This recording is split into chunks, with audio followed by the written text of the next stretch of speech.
Hello all, I'm Lauren Reddington, Programs Director for the American Solar Energy Society.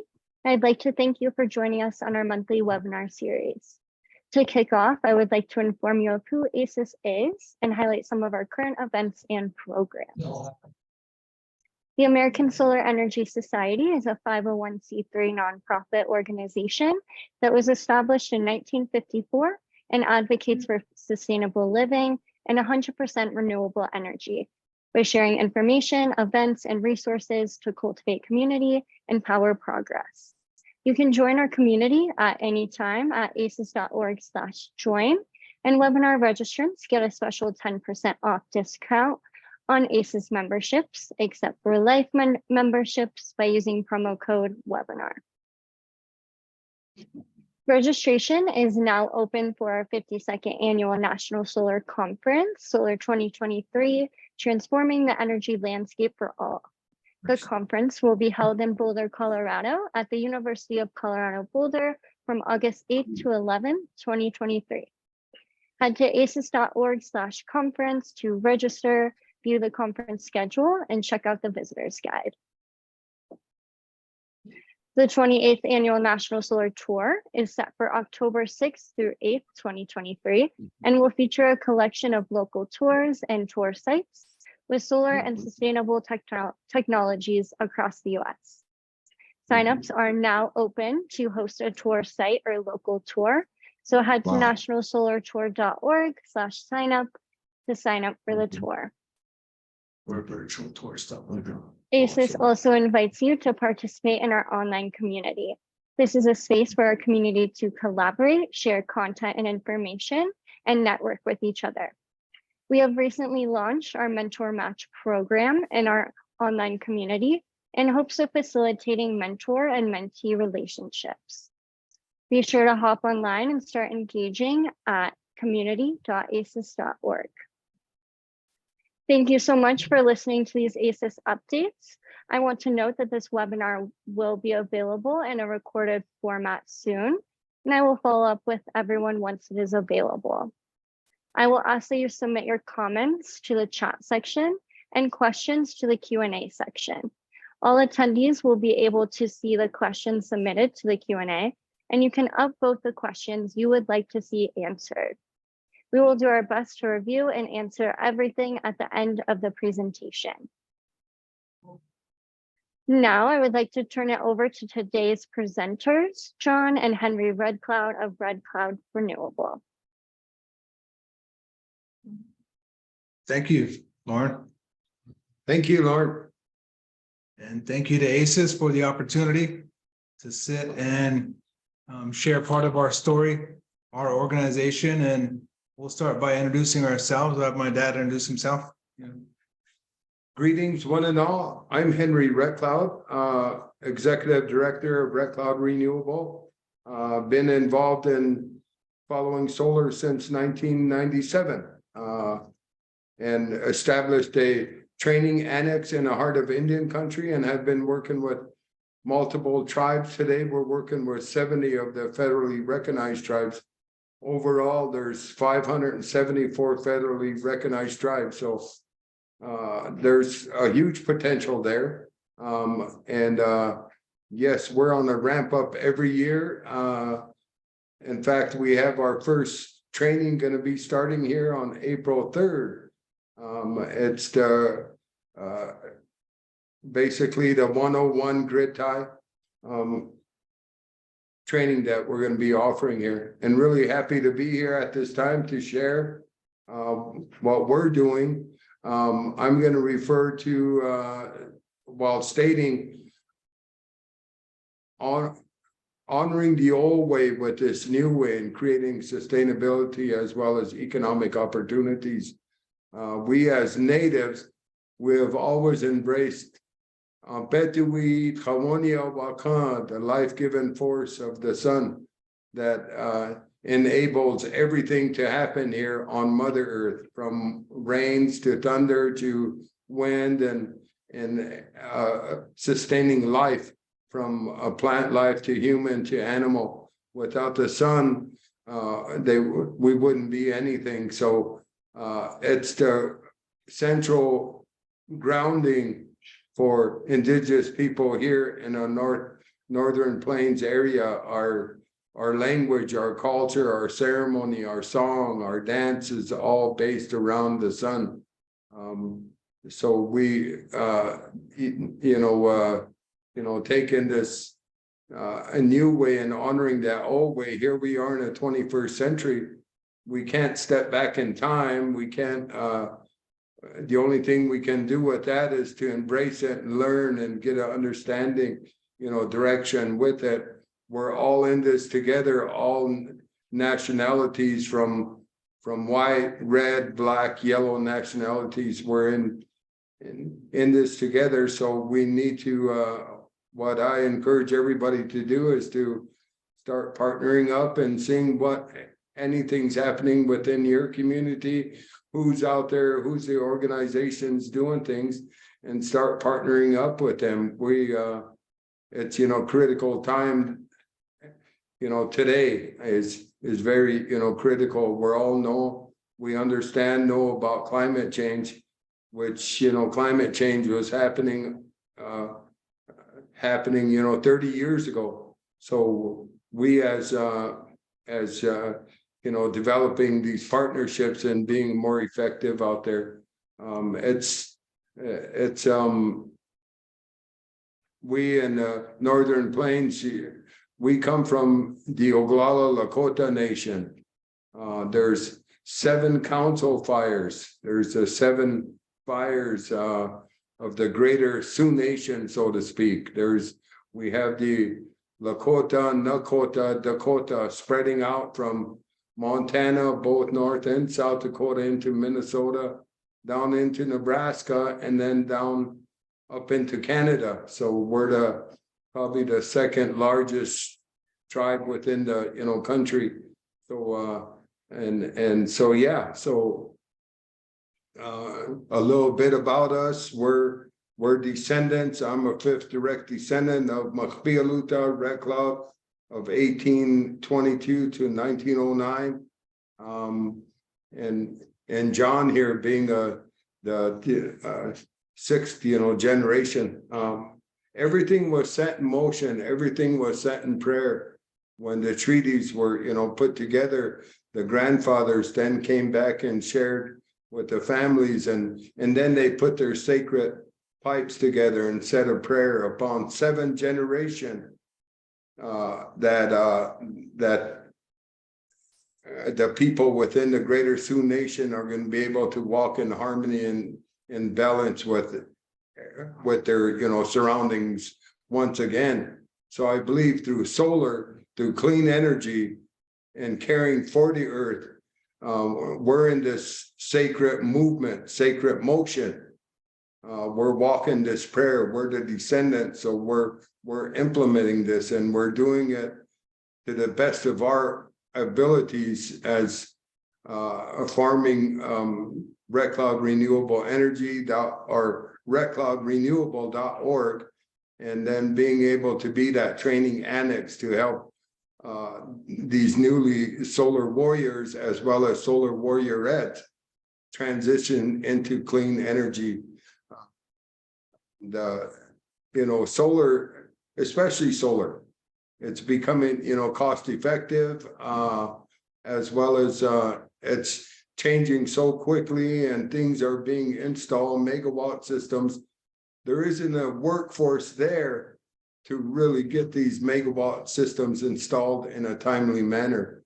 There was a feasibility study done by NREL, and NREL found that we, as well as other studies, they found that we need 100 square mile of solar to power the whole entire country. So, let's jump on the bandwagon, so to speak, and see what we can do in our own respected communities and start bringing that 100 square mile together. It's our, so I just want to encourage people that way. We got a nice PowerPoint for you, and it's an honor to be here. How many people we got on? We got 24, I see.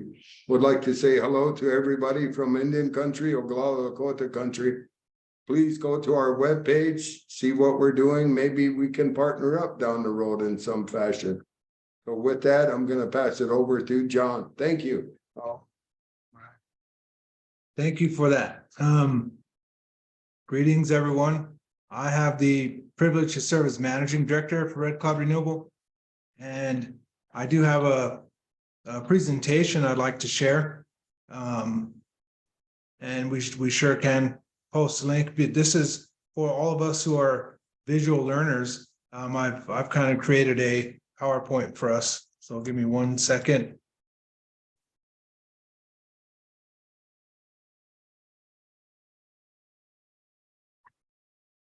And in the chat, I've placed the URL for our website. It's currently under construction, full disclosure. It's a landing page right now. It does provide a button to support Red Cloud Renewable, to provide a gift, and then it also provides an opportunity to sign up for our digital newsletter. I encourage all of you to do that. We have a great public relations and communications director, Jacqueline Janek. She's not here at the moment, but she's the one who puts those together for us. So that leads you to our page there. Thank you so much. And I'm going to share my screen and provide you guys a little overview of what it is that we do. Let me close this chat up here.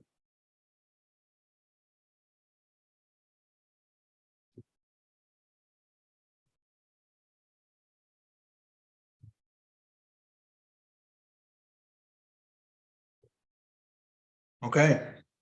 So as you can see, we are born on the Pine Ridge Indian Reservation. We're a 501c3. And with that responsibility, you know, we take it seriously. So we are glad, we're happy, we're grateful to say that by our bylaws and the way we are incorporated, we're perpetually Native-led. From our board of directors to our leadership here in the organization, it remains a majority must be part of the board of directors and part of the staff as well. So on our board of directors, I'm happy to report it is a 50-50 split by gender, which we think is representative of the global population, you know, half men, half women. That's what it is. So that's what our board looks like. And our board also has in a position of leadership, a vice chair, a strong Native female. Her name is Tamara Stands and looks back spotted tail. And she's our vice chair and also an accomplished fundraiser. But I'll just mention our statement here. We were born to help Native Americans and all people understand today's climate resilient solutions by empowering them with the renewable energy skills and education of tomorrow. And as my dad had mentioned, walking the prayer forward for the 7th generation. So I'm a 6th generation. My children, I have 4, 2 girls. They're the bookends, and they are the 7th generation. So they're the ones who were striving and continuing to make changes here at the grassroots level.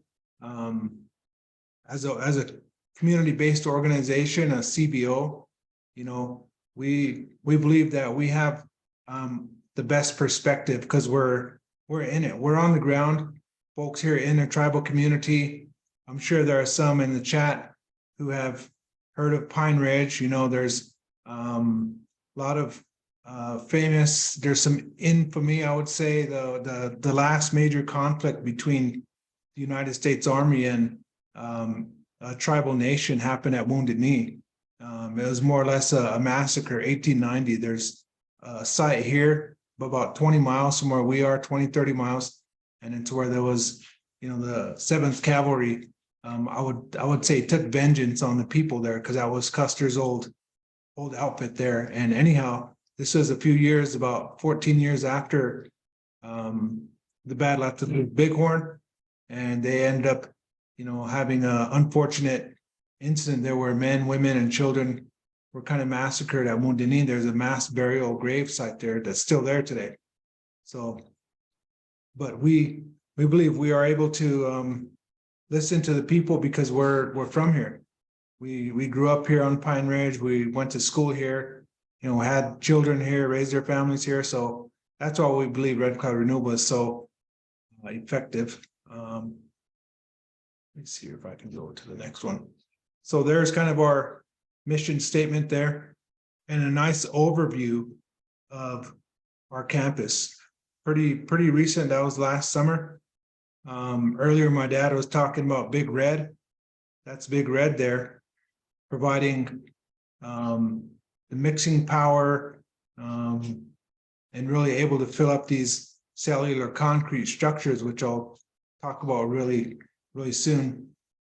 But the key feature of our organization is we provide free education to Native Americans from all 574 tribes.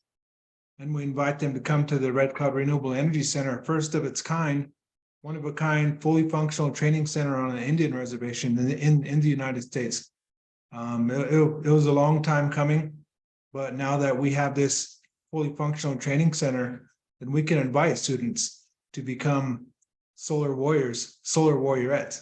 They come to our campus and they get the skills necessary to join the solar workforce of tomorrow's energy future. They can leave our training program without any cost to them monetarily. They invest time, dedication, and effort, and they can leave our program, what we like to call rooftop ready. They can go out and join any residential, commercial install, and they have the experience because they've come to our program and they've learned that experience by learning while doing. It's a pretty key concept. And they're learning from not only people from mainstream America, but some of the past graduates come back and they also engage in teaching as well. So there's value there. It helps the students see themselves in their instructors. And it does, I think it gives them some subliminal motivation, to know that they're working for something greater than themselves. I'll go to the next slide here. Our program here, our funding and the way that we work, our annual fundraising revolves around 3 pillars. The very first one is kind of the cornerstone of Red Cloud Renewable. It's renewable energy. Right now we have something called a pre-apprenticeship readiness program, or pre-ARP.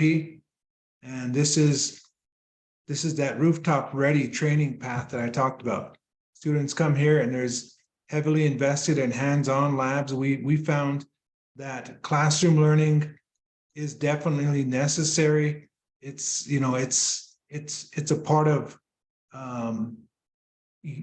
equipping oneself with the book skills, kind of the textbook, and there's no getting away from it. But we also found, like most folks, our students thrive when they're actually doing. Put a module in their hands, have them walk on the mock roof, have them run some conduit, have them actually wire up, look at a wiring diagram and make sense of it and take it apart and put it back together again. So we find value in the hands-on labs. That's what our focus is through our pre-ARP. And our second pillar is sustainable building. There's a photo there of a cellular concrete structure. We like to call it a foamcrete or dome home. It's 80% air, 20% concrete. While it's nothing brand new as far as technology goes, it's something that we believe addresses the systemic housing crisis on the Pine Ridge Reservation. And we are undertaking a grant that we received thus far, about $700,000 worth of support to administer and put up some of these domes in the community. Our goal is to provide or to stabilize the housing for about 60 folks right now, and also provide homeless shelters in each community on the reservation. Pine Ridge Reservation is about the size of Connecticut as far as land mass goes. So it's pretty wide open, and the reservation is divided into 9 districts. So we'd like to put each one of these domes in each district for a homeless shelter. So we're undertaking a grant right now to do just that, as well as provide one community member with a home. So that is our current project through our sustainable building pillar. And then weatherization, we're really excited about that because we have a grant through the Department of Energy for the Native to Native Energy Sovereignty Award. And that's $1.9 million. And we're going to change the lives of 30 local people here, Oglala Lakota people on the Pine Ridge Reservation. We're going to provide what's called deep energy retrofits and change the way that energy consumption is looked at and made, and educate them around what it means to have energy awareness. And all of these three pillars, the undercurrent is workforce development. Pine Ridge Reservation has a huge unemployment problem. It's kind of unbelievable, but it hovers around 80%. 8 out of 10 folks there's nowhere to work. So the lack of opportunity creates a challenge here. So we're trying to create place-based solutions here on the reservation because we've been listening. We grew up here. We look around and we see it, you know, and we're trying to do something about it. So some of the statistics about this particular county, Oglala Lakota County, it's called, is the median income. You know, folks are bringing in less than $10,000 a year for a family. And this is today, you know, 2000. These are from 2022, but these stats aren't going to change next year by 2024. These are things that are going to take years to change. So we believe that there's a lack of opportunity. And I mentioned that unemployment rate. And on the reservation, if you're not working for one of these 4 entities here, the Oglala Sioux tribe runs over 100 programs from childcare all the way to burial assistance and everything in between. So there are a lot of jobs there through the Oglala Sioux tribe. And then if you're working for one of the schools, K through 12, some are K through 8, some are 9 through 12, in some capacity as a teacher, as a bus driver, as a janitor, as a secretary, as a coach, you know, you're doing something there with one of the schools. That's probably your second biggest employer. And then thirdly is the Indian Health Service. I used to work there myself. There's a patient caseload of about 35,000 medical records there, and they create any number of jobs as well there within the IHS, Indian Health Service it's called. And then finally the BIA, the Bureau of Indian Affairs. They have a footprint on any reservation, and they oversee land acquisition, residential leases. The BIA kind of has a lot of the power with this trust land and this trust relationship between tribes and the federal government. They're like the go-between. Some have said in the past, kind of sarcastically, that the BIA stands for bossing Indians around, you know, because they're the ones who really pull all the strings. We have a large land base, but the BIA, anyway, if you're not working for one of those 4, chances are you don't have a job. So that's where it comes down to opportunity. So as I mentioned before, these are some of our students hard at work performing calculations. You know, they're looking at a solar system and looking at wattage, you know, maybe sizing a system up here, and they're learning because they want to learn and do something that's going to have an impact in their community. So we would like to work with all 574 tribes and all 2 million tribal members. You know, we work with a small fraction of them, and we believe that there's more work to do, and it's just a matter of time, you know, getting more awareness out there about our work. And that's why we're grateful to present to you all, and perhaps you can share our website or our story, our passion with people that you know. Yesterday and today, Red Cloud Renewable has been readying a native workforce for tomorrow's energy future. So something I talk about is we have a WHAM campaign in place, you know, winning of hearts and minds. And because we are from the Pine Ridge, because other students can see us and see themselves in our teachers, then they are able to believe that walking this path is possible, and our goal is to say, remember, there are a number of tribes in here that don't have quite the large land base as we do. And there are a number of Native American folks who don't live on Indian reservations either. They may live in the cities, but they still have tribal membership. They still have ownership of their traditions, their heritage, their culture, the pageantry, the language. They are still there. They've just chosen to take their skill set to the city. So there's been kind of a mass exodus of younger folk, especially now, the new age, who are leaving the reservation for bigger opportunities. And it makes sense, but we're trying to create opportunity here on the Indian reservation as a place-based solution. So that's how one of the goals that we operate. And again, workforce development. That is one of our goals, is to create jobs and economic opportunity. So the pre-ARP is right here. We're sitting inside the Sacred Earth Lodge, which is on the campus here, Red Cloud Renewable Energy Center. We're on the second floor, newly remodeled. And this is where we're going to be providing training. Like my dad mentioned, April 3rd is our inaugural pre-ARP training. That's coming up in a few short days here. And then I mentioned our DOE grant. And we're also creating jobs there. We're able to create 4 full-time jobs. And we're hoping to show what is possible through our grant so that the Oglala Sioux tribe or maybe some local person can start a weatherization effort here on the reservation, because there's no coordinated effort, not from an organizational standpoint. So that's what our goal is with that. And then the foamcrete, the cellular concrete structures we were awarded, it's called Lakota Tiyuha project.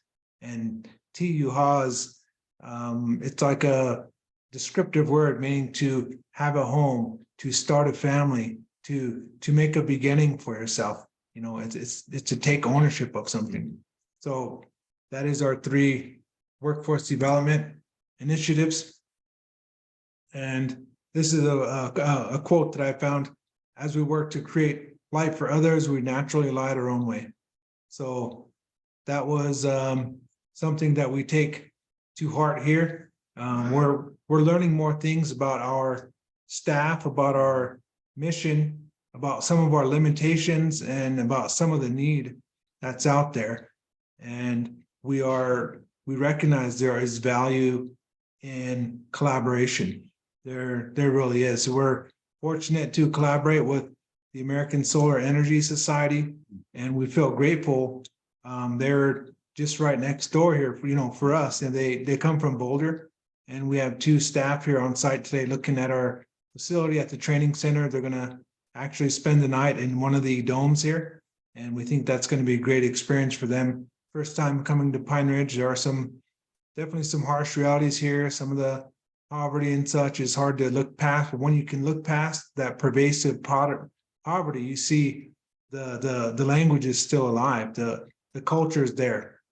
People are very proud of their past and of where they come from and their family. And some of the areas are steeped deep in tradition, and our culture is real vibrant. So we're grateful for ASES to be here physically on campus today, and also for Lauren, for moderating this event today and for allowing us to present. So with that, I guess I will turn it back to Lauren. Thank you. Thanks so much. Mhm. So we have a few questions here. Drew asks, are there no private employers like 7-Eleven or Walmart? Sure. There are some that own like convenience store, mom and pop places. Know that we are a 2 stoplight town, and once we got that second stoplight, boy, was it a big deal. For a long time, we only had 1 stoplight. So the Pine Ridge Village itself is I don't know, maybe 2,000 folks or. Yeah, it's the largest village here on in a res here. Finding that IHS is located here, BIA, as well as the tribal council. And a lot of the programs within the tribes is based out of the Pine Ridge. So Pine Ridge is the resource to go, and probably I would say maybe 2,000, 2,500 people residing within the Pine Ridge area. So there's not much for work. There's a Taco John's, there's a Subway. Creating a handful of jobs, maybe a dozen or so, something like that. But again, I think by the definition of unemployed, it's within the age able to work, but just unable and actively seeking, but unable to obtain. So the more coveted, I think, roles are within the tribal government, and those are generally inherited, I guess you can say, and passed on within families oftentimes. So it's not a real open sort of process, I guess you could say. And Peter asks, are your programs integrated in any way with the community college? That's a good question. We've been trying to kind of work with Oglala Lakota College, OLC, and we're looking at in the past, I think the past president was not, I would say, receptive to working with our organization. I think under the auspices of how would we want to propose or help you with a program that we might want to start on our own. And they never started it, but there was still some reluctance there. I'm not sure there's a new president now that's in place. So that was because there are generally younger folks who are leaning towards some sort of goal-oriented future who are going to the OLC, and they generally are go-getters. And we would like to provide them an opportunity to receive some of this training. There is no solar or a renewable energy training path at OLC that I'm currently aware of. It's your standard applied science, liberal arts, things of that nature, construction technology. There's nothing around solar. So we are reaching out to them now under this new president. Perhaps she will be more willing to kind of work with us. So thanks for the question, but there are a number of tribal colleges and universities around the country, and we are looking to work with OLC, and hopefully there's a blossoming partnership there. I see a question here, Lauren. It says, what kinds of issues are you having or opportunities seeking with obtaining solar equipment? And this is from Ben. One thing that I noticed is we will sometimes get an offer for modules. Hey, can we send you some modules, maybe dinged up a little, maybe used, we decommission them, they're still at 90, 95%, whatever it is, operation, and we'll receive some of those, and there's no balance of systems there. So oftentimes the inverters, the racking, all the conduit, all that stuff is and then we're responsible for the freight. So sometimes it's cost prohibitive for us, and it's oftentimes not really what we're looking for. I think it might feel good and for some companies or some wealthier individuals to say, well, I'm upgrading the modules on my home. I'll just send them over here to the Indian reservation because maybe it's cheaper, give them away instead of recycling them or doing some other, appropriate method of decommissioning them. I'm not saying that's the case, but we get plenty of those, and we're not able to make use of them because they don't come with the balance of systems. So, and sometimes when we do want to provide a solar system in the community, 80 to 90% of the homes are mobile homes. So putting solar on, we would prefer some of the more efficient updated mods versus some of these. We get offers for 50 kW.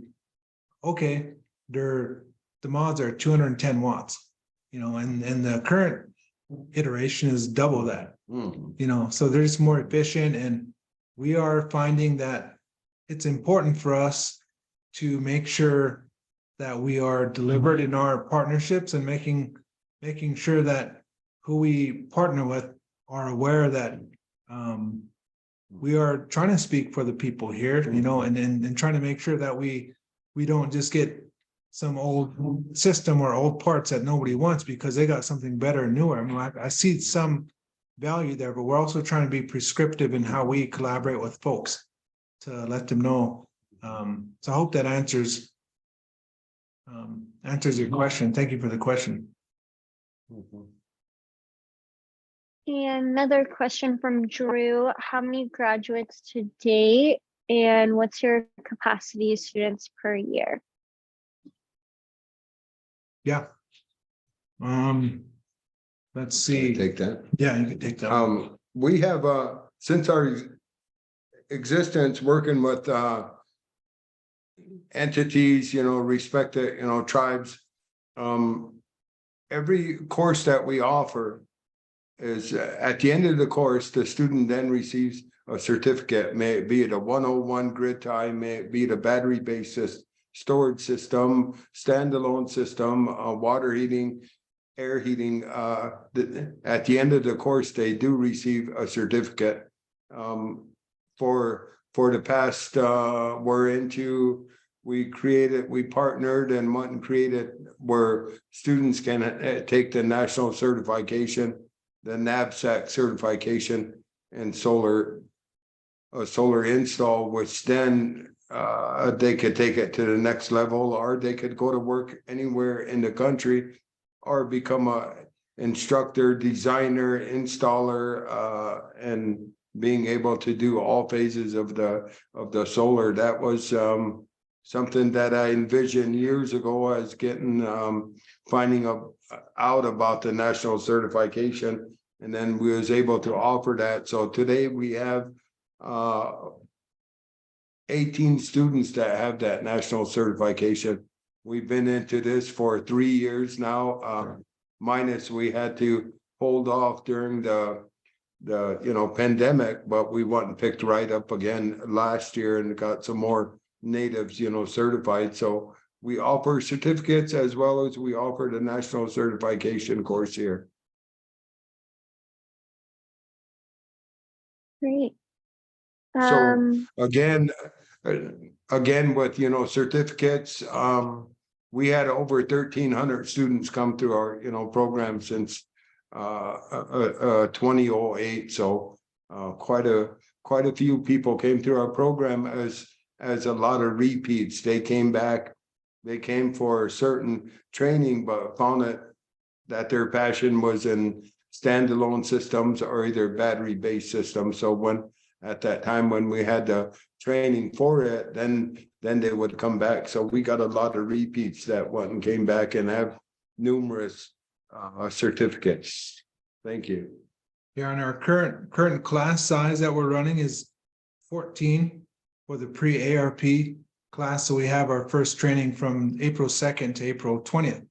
So there'll be 14 students here, and that's a specific ratio because the instructor-student ratio has to be maintained. And once we go past a certain number of students, the requests are there. Then it becomes bringing in more instructors, and then it comes down to fundraising. Each of these events, students from all around the country descend upon our training center here, and there's lodging available here. They're provided meals, they're provided travel stipends, materials to learn, and everything is provided for them. All they have to do is bring their time and their willingness to learn. So it comes down to us and our staff, our ability to raise funds, submit grant proposals. That is our limitations, basically how much funding can we bring in to support student scholarships. And if all of you did go to our webpage, you can see our newsletter, and we do have a scholarship campaign right now going. I think there's 2 or 3 days left. We're trying to raise enough money for as many student scholarships as we can get. So I encourage you to go there and just see our email and see what we're doing, because we are on Facebook as well. We have a Facebook page, we have a YouTube channel, and we're just trying to get our information out there, share our story, share the hope, let people know kind of what we're doing. Thank you. And Michael asks, what age students do you typically work with? Elementary, middle, or high school? Right. We in the past, as we do now, we work our students range from 12 years old to 60 years old. We work with some of the local schools here, and they bring out a classroom science class here, so students can be middle school, 12 years old, 14 years old. And then when we go into intense, training, our students show up here being 19 to 60 years old. It's heartwarming to see a 60-year-old working with a 20-year-old. Some of the students can't never been behind a power tool, so the more experienced ones then show the others. So it's like bridging that generational gap that needs to happen today, especially. So it's heartwarming to see them working together, teaching each other things. Some of the older ones can't get on their phone and do some research or that, and then you got the younger ones that can pull things up really quick, and so it's really nice to see that. So that's our student age group, and then we get boys and girls clubs coming through here, same age group. We had some 10-year-olds come here, and it's kind of hard to manage like 10-year-olds, but they took to solar right away. They were pretty quiet. They wanted to learn. They had questions. So the instructor or the chaperone said, "What did you do, Henry? How come I can't get them to settle down?" And he said, "You start talking solar," and they settled right down. So solar is magical. It captures everybody's attention from young to old. Thank you. And have a comment here from Michael. He said, I work with a group called Kid Wind. We work with many K-12 students and educators all over the US, and we would be happy to work with your team to share the things we have created. And provided kidwind.org, it's their website. And then even though we have wind in our name, we do solar too. Kid Wind. Okay. Nice. Great. It's good. And Debbie says, inspiring talk and work. Thank you. Is the internet bandwidth good so that you could provide virtual training?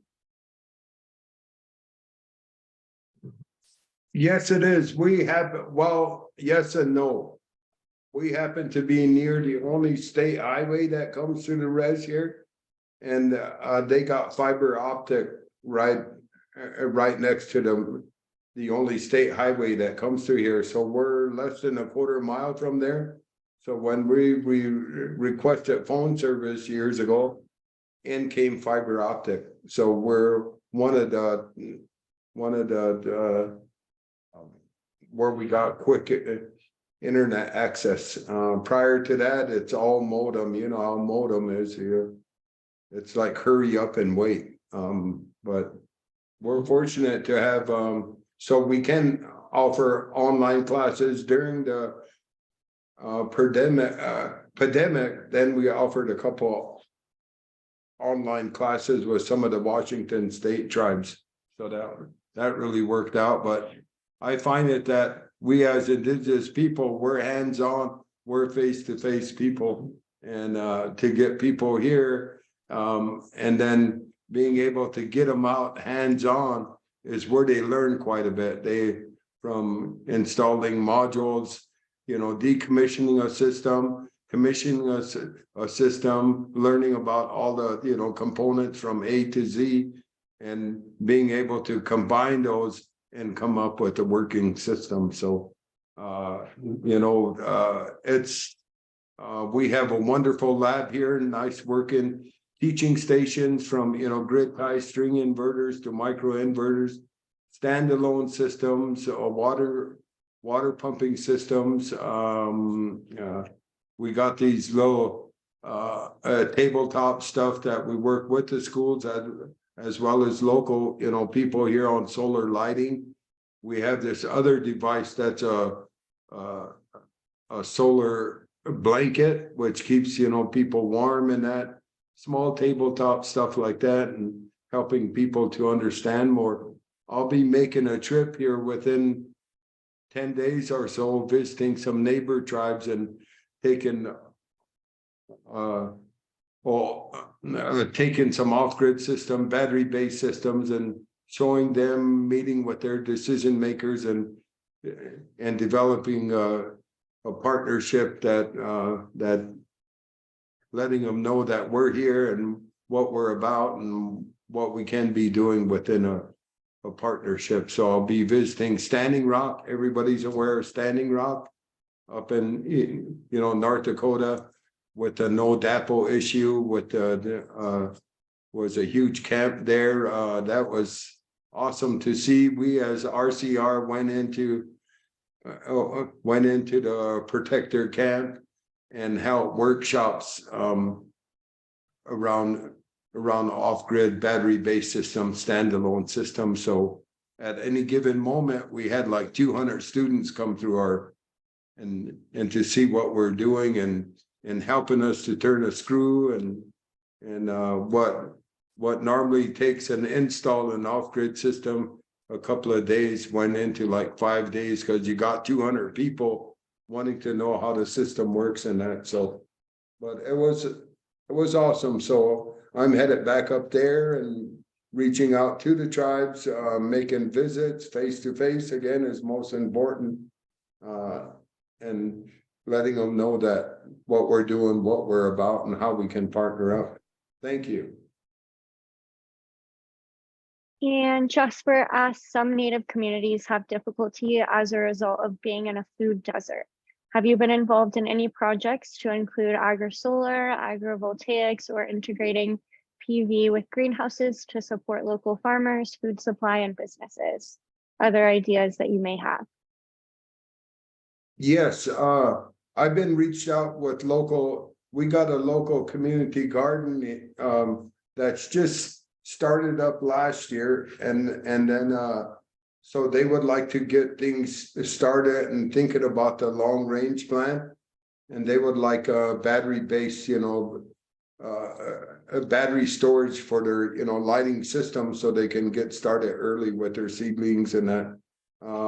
We worked with some of the local organizations installing solar furnaces on their greenhouses to help them stay warm during the early stages of getting their garden up and running. We're 120-day gardening within our area here, within our climate. We're near the continental divide by a couple 100 miles, so our growing season isn't that long. It's only 120 days. So people are getting reconnected to the earth and wanting to plant healthy food, wanting to get started early. And so I saw a tremendous interest as I go through Indian country here. I get approached and asked about solar lighting, solar heating, and so I asked them what they're using it for, and they're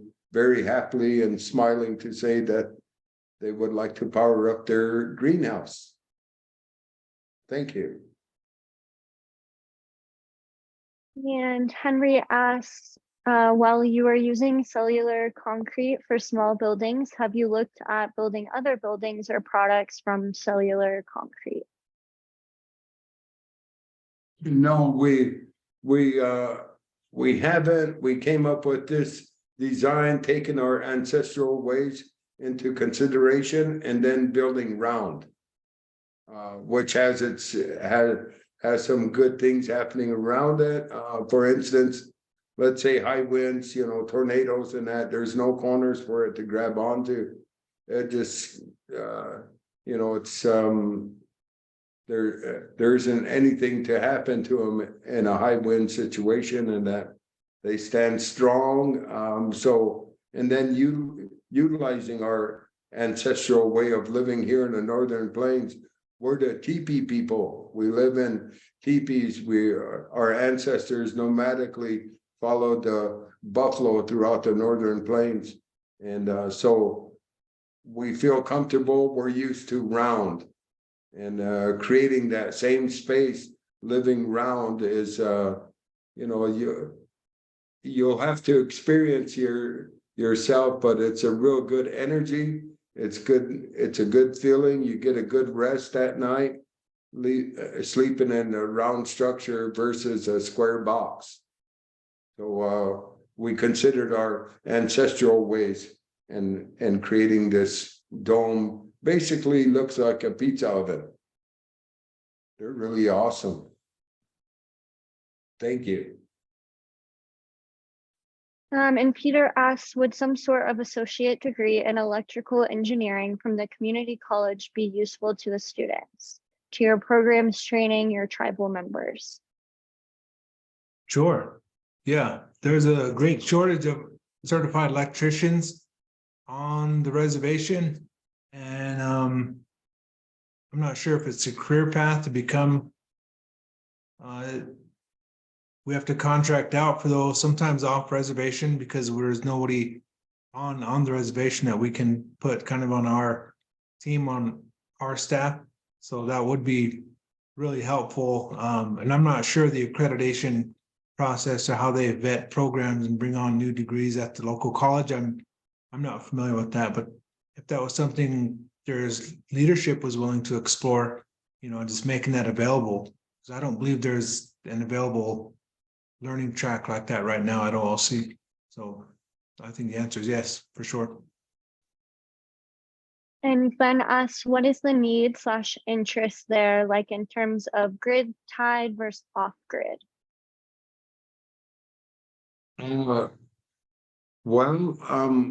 Both actually, but there's more interest in battery-based systems. People like energy independence. We all do across the country here. A couple of years ago, we had the energy blackouts, central states here. People started to look at a battery-based system and then start saying, man, we could be energy independent. We can create our own through clean energy, maybe a hybrid system of wind and solar, or wind alone, or solar. So there's more a lean towards battery-based, systems.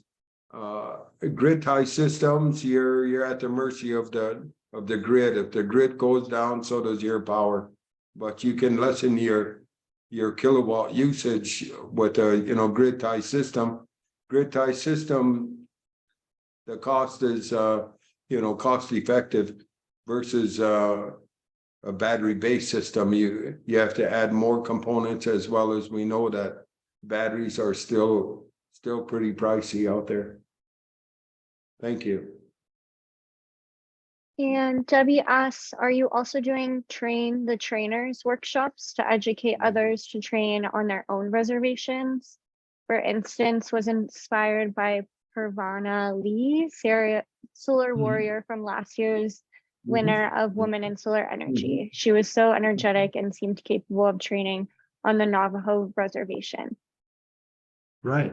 No, we remember Parvana. She was one of the standouts for sure. She went back and she worked among the Navajo folks down there, and we found that the Train the Trainer program, when it worked, was wildly successful for people like Parvana, for people like Marie Killsworth, people who have that passion to teach. And we also found that when we listened to our students, the ones who came through the program, the vast majority of them were looking to get the training so that they can begin working. They weren't really looking to become instructors themselves.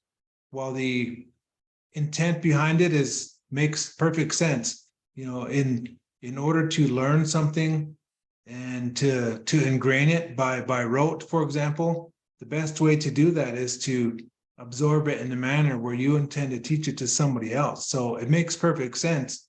And it helps our students learn better if they think they're going to have to turn around and teach it.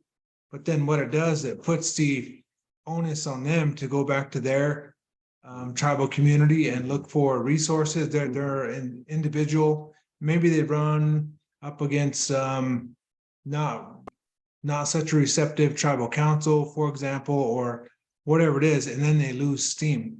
And then they were like, well, I still have the skills to go work, so I can work on a residential install, for a company on my own. So we found that there are the Parvanas and the Maries that are out there, but of those students who went on and did obtain certification, most of them just started working, and they weren't they didn't have the inclination to go and start a program and begin teaching. I think they would jump at the opportunity to do it if one was laid before them, an opportunity to teach. And that's what they do, is they come back to our program and they teach. But by asking them to do it in their community, that's where it's more of a heavier lift, I think. So hopefully that answers your question. Great. I think that was all of the questions we received. Any last final comments, John or Henry? Sure, I would like just to add this one more thing. Partnerships are key, very key. That way a lot more can be done with partnerships. There's no time to reinvent the wheel. Look for somebody in your community or see how we can partner up together, and let's start partnerships. We're at that point that that's very key. Again, look at our website, it's being revamped in that, but look at it, keep going back to it, checking on that. Look at our Facebook page, see what we're doing out there. We're always posting stuff up there. Or better yet, if you ever come by on the southwest corner of South Dakota, stop in and see us. Stop in, visit us, spend a night or spend a couple hours with us. Our doors always open, our lights are always on. Thank you. Thank you everybody for being here. Thank you so much, John and Henry. Appreciate it. Yep, you're welcome. Appreciate the opportunity. And thank you all for attending this month's webinar. Hope you have a great rest of your day. Thank you.